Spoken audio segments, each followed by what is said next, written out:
Yan, tara, B1.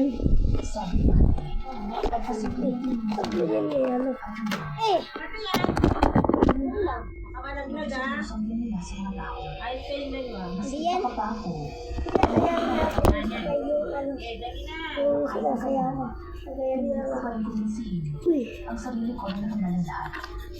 Palagay ko, aswang yung lola niya. Kilala mo ako, Bea. Malakas ang pakiramdam ko sa mga ganito. Sige mo, gayaan mo lang ako. Sana di ka na lang sumama.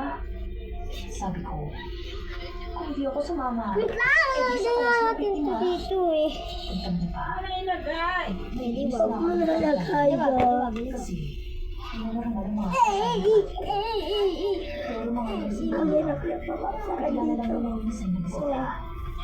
Naglalaro siya at namumula. Ano ba nangyari, ate? Tanong ko, Deserve lagi.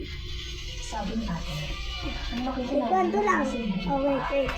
Nanginginig ako kay nanay at sa lola na para magbago na ako kaya. Kung ulibit naman bakla. Sabi ko naman sa'yo, aswang yung mga yan. Hindi kita ang kalabasa. Hindi nilagay sa karoon. Sabi ni ate na yan. Hindi ako yung nakita kami nilang na rin nakapaalis. Wala nagset! Subukan mong sumunod. Matabang na sabi ni ate.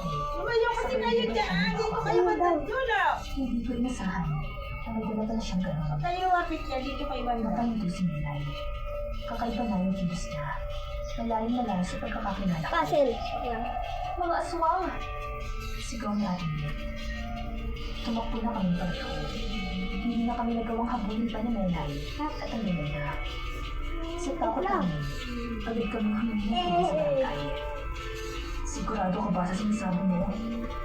Pero sa amin na barangay, matapos namin ang kwento ang Nelay. Ilang sandali lang, iipon dito na sila.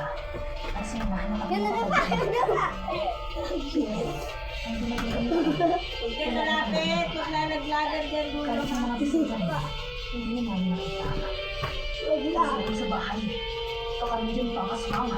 Aray ko, ano mo leg ko? Wala kang ilang minuto, nakaramdam na kami lahat. At parang nakamasili.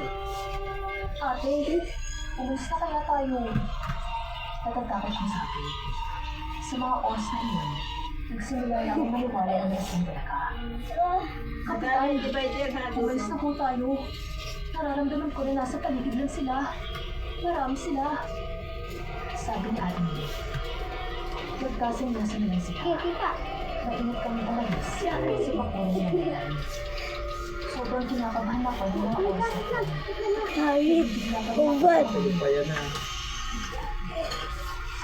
Nakatulog pa yan. Ilaga ko.